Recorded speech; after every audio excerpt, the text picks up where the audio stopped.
आचार्य जी, आंकड़े फर्जी हैं क्या, फेक है? मीनाक्षी कैसे जी, पता मुझे चला? लगता है अखिलेश जी पाप धोने गए थे गंगा जी में, लेकिन धुल नहीं पाया और लपेट के और आ गए पाप।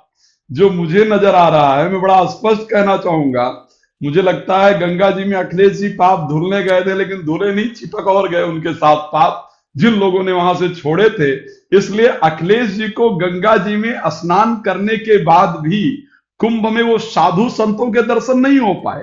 वो श्री रामचरितमानस के अंतर्गत एक बड़ी नहीं नहीं, सुंदर लेकिन चौपाई है। लेकिन जहां वो स्नान करने गए हैं, गंगा जी वहां से उत्तर प्रदेश में उतरती है, हरिद्वार में गए हैं, वहां और उछले वही स्थान पर है। मतलब जो भी, हाँ, तो इसलिए ऐसा हो सकता है कि वो जो लोग नहा रहे थे पाप धुले होंगे, इधर आ गए होंगे, तो अखिलेश जी को लग गए, जिस कारण से अखिलेश जी की बुद्धि में वो परिस्थिति उत्पन्न नहीं होनी चाहिए, जो नहीं हो पाई, जो होनी चाहिए। श्री रामचरितमानस में गोस्वामी तुलसीदास जी ने एक चौपाई का बड़ा सुंदर वर्णन किया है कि जाकी रही भावना जैसी और प्रभु मूरति देखी तिन तैसी।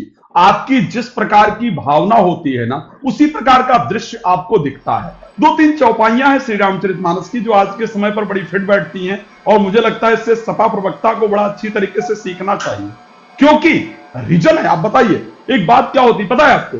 एक बच्चा अगर फेल हो जाता है ना, और दूसरे बच्चे का ज्यादा मार्क्स आए, तो पता है कहता है नकल करके लाए होंगे, ऐसे नहीं आ गया है, इन्होंने नकल नहीं किया होता तो ऐसे मार्क्स आते नहीं। एक आदमी कर्म ना करे और विफल हो जाए, और दूसरा कर्म करके सफल हो जाए, तो पता क्या कहता है? चोरी किया होगा, बेईमानी किया होगा, ऐसे सफलता नहीं मिल जाती है। वही वाला हाल हो रहा है। 2013 में सनातन विरोधी आजम खान के हाथ में बागडोर कुंभ की दी गई, और वहां पर 34 लोगों की मृत्यु रेलवे स्टेशन पर हो गई। ये आप सबको पता होगा, है ना? कितनी बार अगर उस समय को उठाकर, और इस टाइम योगी जी जो भारत के उत्तर प्रदेश के मुख्यमंत्री है, 5 से 6 बार जाकर के कुंभ को देखते हैं। आदरणीय प्रधानमंत्री जाकर के देखते हैं। यहां की बात करो भाई, 12 लाख लोग तो विदेश से आए हैं, आप भारत की बात कर रहे हो। पूरे विश्व में टोक्यो एक शहर है जहां सबसे ज्यादा आबादी रहती है। उस टोक्यो के रिकॉर्ड को कुंभ ने तोड़ा है, और ये यहां चर्चा नहीं हो रही है। ये आप जाइए तो सिंगापुर इत्यादि के जो विदेशी की फॉरेन मीडिया है, वो इसकी चर्चा कर रही है। तो सबसे पहले मुझे लगता है कि ये व्हाट्सएप यूनिवर्सिटी से पढ़ करके मत आइए, आप यहां आकर के उन आंकड़ों को पढ़िए। आप कुंभ गए, मैं तो यहां जो सपा प्रवक्ता बैठे हैं, मैं उनसे पूछना चाहता हूं, भाई आप कुंभ गए क्या? और कुंभ जा करके आपको क्या वहां 12 किलोमीटर या जो भी आपने बताया वहां गाड़ी रोक ली गई? क्या आपको वहां पानी पीने की व्यवस्था नहीं मिली? नहीं मिली हो तो आप बताइए, वहां नागा साधुओं को हम बोलेंगे आपके लिए खुद व्यवस्था कराएंगे। हमारे काफी सारे अखाड़ों की व्यवस्थाएं वहां चलिए, पर मैं है, इसी पे अतुल जी से जवाब जाइए लूंगी। फ्री में। मैं यहां से बता रहा हूं, मैं यहां से ठीक है। बता रहा हूं, फ्री में रुकने की आपकी व्यवस्था कराऊंगा। लेकिन लेकिन एक बात मीनाक्षी जी, एक चीज कहना चाहता हूं, जिसको बस सैफई कंप्लीट की करिए। आदत हो ना, जिसको सैफई की आदत हो, उसको कुंभ नजर नहीं आता है। जिसको रामायण जलवाने की आदत हो ना, उसको वाक्य में कुंभ में आनंद नहीं आता है। तो ये परिस्थिति है वास्तविकता में सपा की। श्री रामचरितमानस में गोस्वामी तुलसीदास जी ने बड़ा स्पष्ट रूप से कहा था कि झूठा ही लेना, झूठा ही देना, और झूठा ही भोजन झूठ चवेना। तो वो वाली परिस्थिति शायद अखिलेश जी कर रहे हैं, और कुछ नहीं है। अतुल सत्यता जी, उनको पता मैं ही अब नहीं है, दो एसी के पॉइंट्स कमरे में आपके बैठकर सामने वर्णन हाईलाइट, कर रहे हैं। ठीक है आचार्य जी, अतुल जी मैं आपके सामने 2 पॉइंट्स हाईलाइट कर रही हूँ।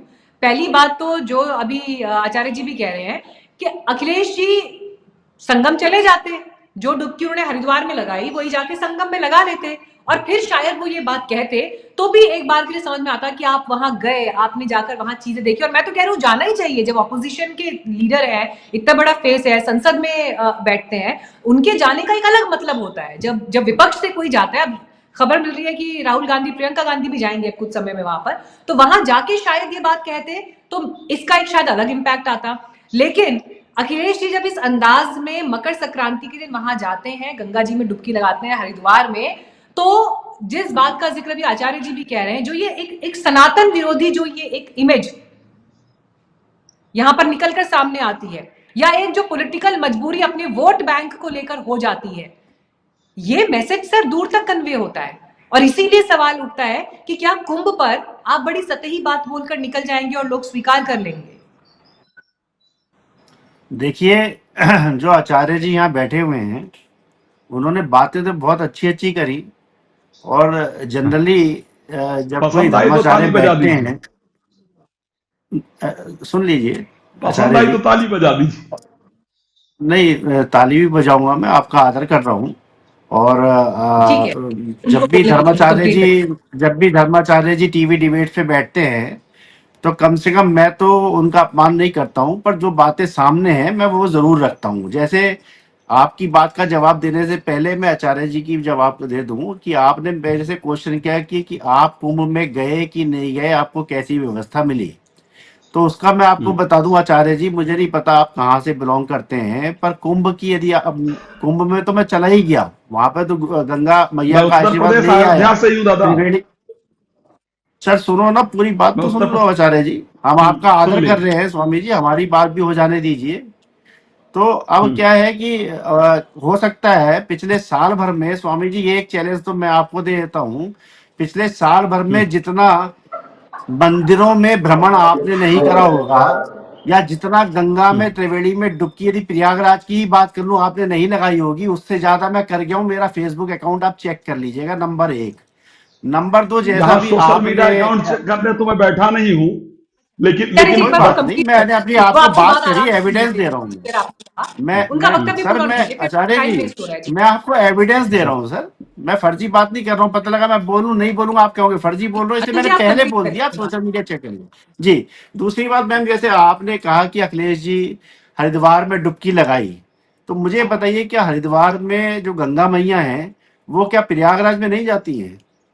दूसरा, हरिद्वार में गंगा माँ की डुबकी लगाना क्या सनातनी विरोधी होता है क्या? इसका मतलब तो ये हो गया आपके श्रीमुख से जो ये बातें निकली कि हरिद्वार में गंगा मैया में जो डुबकी लगाएगा वो सनातनी विरोधी हो जाएगा। आप तो ये है, तो ये तो गलत हो जाएगा आपका स्टेटमेंट। दूसरी चीज, वो गंगा मैया ही वहां जाती है प्रयागराज में, तो जिसको जहां सहूलियत है वो गंगा माँ का आशीर्वाद ले सकता है। और ऐसा नहीं है कि अखिलेश जी पहली बार गंगा जी में डुबकी लगा रहे हैं, न जाने कितनी बार गंगा जी में अखिलेश जी ने लेकिन आशीर्वाद मुझे लिया है मालूम नहीं गंगा कि माँ अखिलेश का। जी कहाँ से गए। मतलब अगर लखनऊ में है तो लखनऊ से क्या प्रयागराज ज्यादा नजदीक है, हरिद्वार ज्यादा नजदीक है? खैर वो एक अलग विषय है, ये उनका प्रेरोगेटिव है, वो कहाँ जाना चाहते हैं ये उनकी इच्छा देखिए है, इस पर कोई प्रश्न चिन्ह जी नहीं है। पर सवाल इस बात पर जी था कि विपक्ष के नेता होने के नाते उत्तर प्रदेश में जब महाकुंभ जैसा आयोजन 144 साल बाद हो रहा है, इतनी बातें हैं वहां को लेकर, देश दुनिया से लोग वहां आ रहे हैं, तो क्या इस बात से आप इनकार कर पाएंगे कि अपनी पॉलिटिक्स के लिए या अपनी पॉलिटिकल मैसेजिंग के लिए अखिलेश जी संगम नहीं गए? क्योंकि अगर वहां चले जाते देखिए, तो शायद योगी जी को ये बोलने का मैंने मौका मिल जाता कि हाँ स्वागत है उनका, मैं, आए हैं तो क्या है। इससे बचना चाह रहे थे ना, मैंने आपका शायद मैंने ज्यादा आपका तारीफ करनी पूरा पड़ क्वेश्चन, जाती। नहीं मैंने आपका पूरा क्वेश्चन एक ही बार में ले लिया है, थोड़ा सा मुझे कंप्लीट हो जाने दीजिएगा। देखिए, मैं जी उसी पे आ रहा प्लीज। था कि गंगा मैया का आशीर्वाद लिया, वो गंगा मैया त्रिवेणी प्रयागराज जाती हैं। दूसरा, जिसको जहाँ ईज होता है, जैसे हम ईज ऑफ डूइंग की बात करते हैं, जिसको जैसी व्यवस्था मिलती है वैसा वो काम कर लेता है। प्रयागराज तो में ही जाकर प्रयागराज के दूर है पुण्य क्या अखिलेश जी मिलेगा। के दिल से? प्रयागराज मैं दूर मेरी है क्या? असल में नहीं, मेरी नहीं बात आप मैं नहीं समझना समझ रहे चाह हो रही हूँ, ना। मेरे मन में भी होता है ना, मैं प्रयागराज दूर है क्या तो उनके लिए? प्रयागराज सुविधाजनक नहीं समझिए है तो सही। उनके अब लिए जाने जैसे के लिए? मैं मुझे आप ये बताइए, आप दिल्ली में बैठे हैं, ठीक है, आपके लिए हरिद्वार पास है, प्रयागराज पास है, एक चीज। दूसरी चीज, ये आपका आपका व्यवस्था है, आपकी इच्छा है, स्वेच्छा है कि आप प्रयागराज जाती हैं कि हरिद्वार जाती हैं कि उधर यमुनोत्री जाती हैं, गंगोत्री जाती हैं। ये तो आपकी इच्छा पे डिपेंड करता है। दूसरा, जैसे वहाँ व्यवस्था का अभाव है, तो हर आदमी वहां जाने से दो बार सोच भी रहा है कि मैं जाऊं कि नहीं जाऊं। जैसे नहीं अभी मैं आचार्य जी ये नहीं ने समझ कहा, पा रही हूँ कि व्यवस्था व्यवस्था का नहीं अगर एक बात, अभाव है तो क्या आप कैटेगोरिकली ये कहना चाह रहे हैं कि इस देश का पूरा मीडिया जो है वो उस चीज को रिपोर्ट नहीं कर रहा है? कहीं किसी रिपोर्ट में कोई नहीं दिखा रहा है व्यवस्था का अभाव है तो? देखिए, मीडिया तो वो रिपोर्ट करता है जो दिल्ली ऑफिस से मीडिया को रिपोर्ट करने को कहा रिक्वेस्ट जाता है। ज्वाइन करा 2 सेकंड। नहीं ठीक है मैं ना? कह रही हूँ देश का आप लोग पूरा मीडिया आपकी नजर में 5 ऐसा ही मिनट। है, ए टू जेड सब पूरा का पूरा मीडिया ऐसा ही है जो वहां की एक अव्यवस्था को हाईलाइट नहीं करना चाहता। नहीं नहीं, कुछ कुछ रिपोर्टर्स हैं जो वहां की सच्चाई को दिखा रहे हैं, वहां की अवस्थाओं को दिखा रहे हैं।